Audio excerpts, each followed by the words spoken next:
नमस्कार मित्रों। आज़ादी के अमृत महोत्सव के सिलसिले में हमने जो एकल काव्य पाठ की जो परंपरा आरंभ की है उसका भरपूर स्वागत हुआ है। मैं पहले भी जिक्र इसका कर चुका हूँ और हर बार हमें इसके लिए प्रतिक्रियाएं जो हैं वो सकारात्मक और उत्साहवर्धक मिलती हैं। आज जिस एक श्रेष्ठ कवि को मैं आपके सन्मुख एकल कविता पाठ के लिए आमंत्रण दे रहा हूँ वो है श्री राजेंद्र गौतम, डॉक्टर राजेंद्र गौतम।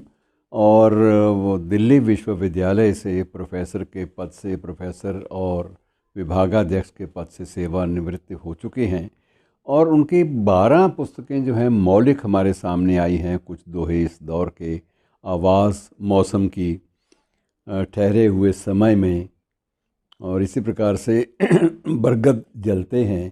तो बहुत सारी कृतियाँ ऐसी हैं जो चर्चा का विषय निरंतर बनती रही हैं और हिंदी नवगीत के क्षेत्र में की जो शोधपरक टिप्पणियाँ हैं उनको भी बहुत सराहा गया है व्यापक स्तर पर और उन्हें सम्मान भी बहुत अधिक मिले हैं। इनमें हिंदी सेवा सम्मान 2004 में दिया गया, हिंदी भाषी संघ मॉरिशस द्वारा भी कविता के क्षेत्र में शोध के लिए सम्मानित इनको किया गया और इसी प्रकार से भाषा विभाग हरियाणा ने भी इनको सर्वश्रेष्ठ निबंध का पुरस्कार भी दिया था। और उनको सबसे बड़ी बात यह है कि हरियाणा साहित्य अकादमी ने वर्ष 2021 में हरियाणा गौरव के सम्मान से अभिनंदित किया है और उनकी 2 कृतियां जो हैं, गीत पर्व आया है, बरगद जलते हैं, इन दोनों को भी श्रेष्ठ कृति पुरस्कार से हरियाणा साहित्य अकादमी ने सम्मानित किया है। तो अनेक बार ये सम्मानित हो चुके हैं और इनके विभिन्न विश्वविद्यालयों में 50 से भी अधिक शोधार्थियों ने इनके मार्गदर्शन में शोध कार्य को पूरा किया है। तो ऐसे कवि से और ऐसे साहित्यकार से रूबरू होकर निस्संदेह मैं महसूस करता हूँ कि आपको एक भीतरी संतुष्टि जो है उसका एहसास होगा। धन्यवाद। नमस्कार। आज़ादी के अमृत महोत्सव को मनाने का हरियाणा साहित्य अकादमी का ये अनूठा तरीका है। काव्य पाठ का ये सिलसिला एक सांस्कृतिक अनुष्ठान है। इस संकल्पना के लिए अकादमी के निदेशक डॉक्टर चंद्र त्रिखा बधाई के पात्र हैं। इस श्रृंखला से उन्होंने मुझे भी जोड़ा, इसके लिए मैं अकादमी का और डॉक्टर त्रिखा का आभारी हूँ। मैं आरंभ करता हूँ राष्ट्र और कवि के नव सर्जना के इस संकल्प के साथ कि संकल्प के हैं गूंजते ये छंद अंबर में, संकल्प के हैं गूंजते ये छंद अंबर में, हम आज बोएंगे मलय की गंध ऊसर में, हम आज बोएंगे मलय की गंध ऊसर में।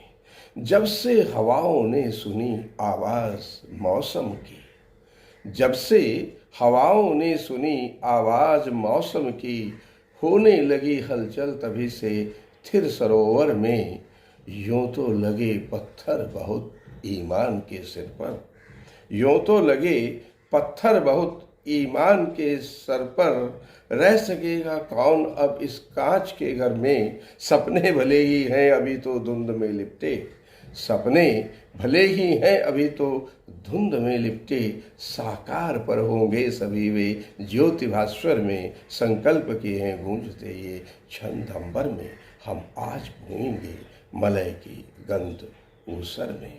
और इस संकल्प के साथ हम फिर एक और सर्जना का संकल्प दूसरे रूप में लेते हैं और वो प्रकृति में हमें दिखाई देता है। वैसे भी जो काव्य है शायद मनुष्य से उसका काव्य अधिक श्रेष्ठ है जो इस सृष्टि का रचयिता है।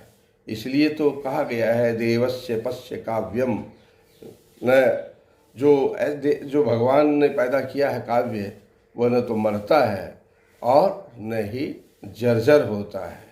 तो देवस्य पश्य काव्यम न ममार न जीर्यते, तो ये एक नया संकल्प है चिड़िया का वादा है मैं चुप्पी तोड़ूंगी।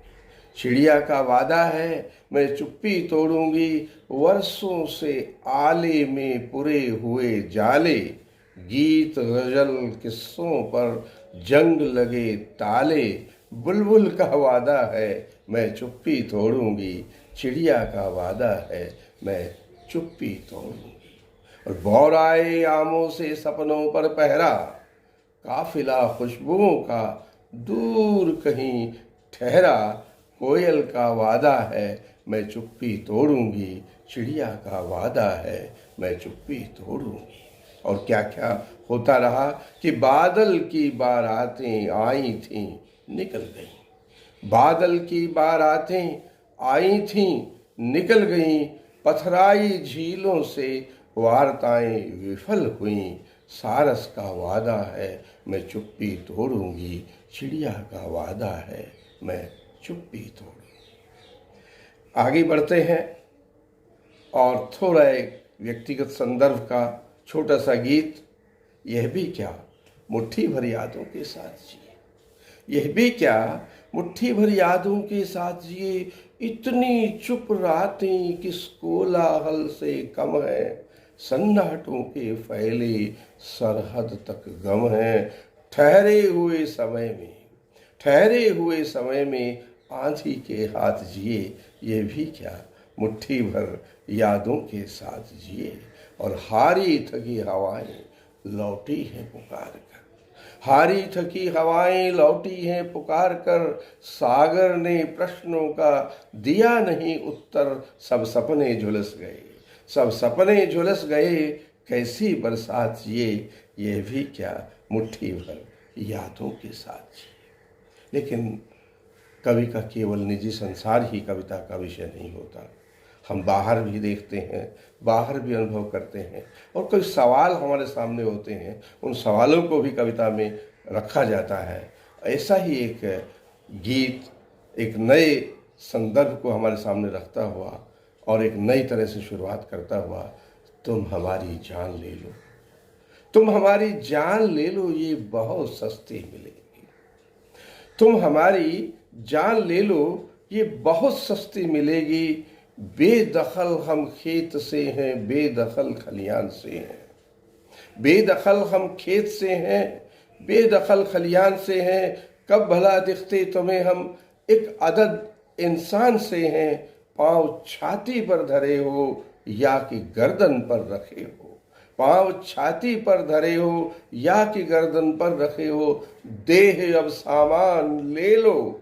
ये बहुत सस्ती मिलेगी, तुम हमारी जान ले लो, ये बहुत सस्ती मिलेगी। और क्या क्या विकल्प आपके पास हैं जो आप कर सकते हैं कि पीपलों को बरगदों को काट देना, उधर स्विमिंग पूल होगा, बस्तियां जब तक न उजड़ेंगी यहाँ मौसम कहाँ अनुकूल होगा, ये कूल इसके साथ जुड़ा हुआ है, मौसम कहाँ अनुकूल होगा, और झील पर्वत जंगलों पर सेज बिछनी है तुम्हारी, झील पर्वत जंगलों पर सेज बिछनी है तुम्हारी, गांव की पहचान ले लो, ये बहुत सस्ती मिलेगी, तुम हमारी जान ले लो, ये बहुत सस्ती मिलेगी। और ये तुम कर सकते हो, क्यों? तुम खुदा हाकिम तुम ही हो, तुम खुदा हाकिम तुम ही हो, स्वर्ग का बसना यहाँ पर लाजमी अब, तुम खुदा हाकिम तुम ही हो, स्वर्ग का बसना यहाँ पर लाजमी अब, छू रहे आकाश तुम हो, राह रोके कौन अदना आदमी अब, चांद तारों से सजी बारात निकली जा रही है, चांद तारों से सजी बारात निकली जा रही है, रात की तुम शान ले लो, ये बहुत सस्ती मिलेगी, तुम हमारी जान ले लो, ये बहुत सस्ती मिलेगी। और ये कवि धर्म की बात जो मैं कर रहा था उसको और समझने की हम कोशिश करते हैं इस गीत के माध्यम से। तुम रोड़े कंकड़ सा हम, या इस तरह भी कह सकते हैं कि यह रोड़े कंकड़ सा जो कुछ अटपटा सुनाते हैं, यह रोड़े कंकड़ सा जो कुछ अटपटा सुनाते हैं, गीतों की इससे नई एक हम सड़क बनाते हैं, फिर सुविधाओं के रथ पर चढ़कर आए आप मजे से, फिर जय जयकारों के मुखड़े हों, दोनों ओर सजे से हम टायर के जूतों से छीजे संवेदन पहने हैं। हम टायर के जूतों से छीजे संवेदन पहने हैं। आक्रोशी मुद्रा तारकोल भी हमें बिछाते हैं। ये रोड़े कंकड़ सा जो कुछ अटपटा सुनाते हैं, गीतों की इनसे नई एक हम सड़क बनाते हैं। हम हैं कविता के राजपथिक कब, हम हैं कविता के राजपथिक कब, हम तो अंत्यज हैं, स्वागत में रोज बिछा करते हैं। हम केवल रज हैं, लेकिन जितना भी डामर है इस पथ पर बिछा हुआ, खुद रक्त स्वेद अपना ही इसमें रोज मिलाते हैं। ये रोड़े कंकड़ सा जो कुछ अटपटा सुनाते हैं, और हम जिन हाथों को किए हुए हैं पीछे सकुचा कर, इनकी रिश्ती उंगलियों ने ही तोड़े हैं पत्थर। तुम तो बैठे हो अधिकारों की मीनारों पर जाकर, पर झोंपड़ियों में छंदों के हम दीप जलाते हैं। ये रोड़े कंकड़ सा जो कुछ अटपटा सुनाते हैं, गीतों की इनसे नई एक हम सड़क बनाते हैं। धन्यवाद। और इसी के साथ मेरा काव्य पाठ भी संपन्न होता है। नमस्कार।